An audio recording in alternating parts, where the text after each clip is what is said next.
1 Corinthians chapter 11, New King James Version Audio Bible. Chapter 11. Imitate me, just as I also imitate Christ. Now I praise you, brethren, that you remember me in all things, and keep the traditions just as I delivered them to you.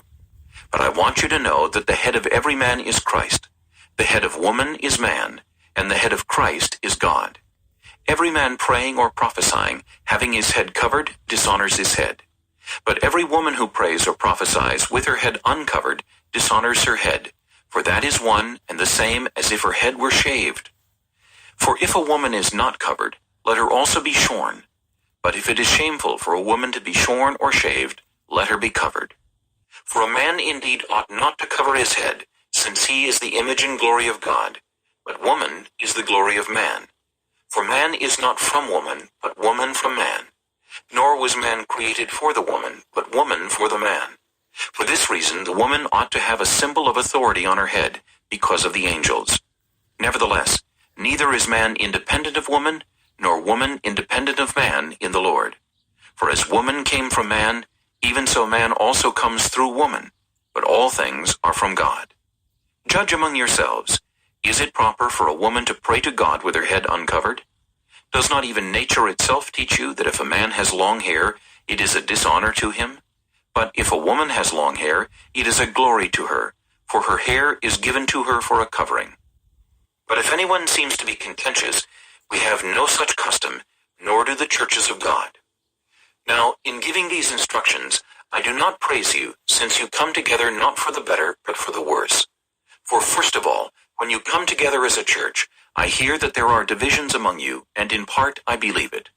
For there must also be factions among you, that those who are approved may be recognized among you. Therefore, when you come together in one place, it is not to eat the Lord's Supper.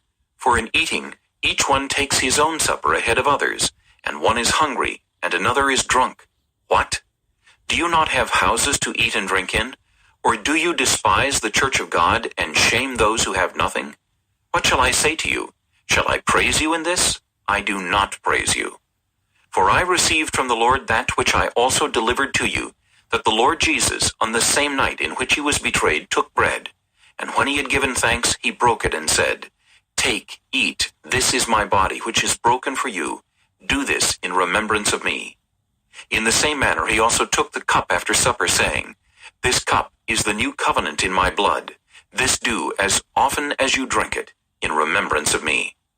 For as often as you eat this bread and drink this cup, you proclaim the Lord's death till he comes. Therefore, whoever eats this bread or drinks this cup of the Lord in an unworthy manner will be guilty of the body and blood of the Lord. But let a man examine himself, and so let him eat of the bread and drink of the cup. For he who eats and drinks in an unworthy manner eats and drinks judgment to himself, not discerning the Lord's body. For this reason many are weak and sick among you, and many sleep. For if we would judge ourselves, we would not be judged. But when we are judged, we are chastened by the Lord, that we may not be condemned with the world. Therefore, my brethren, when you come together to eat, wait for one another.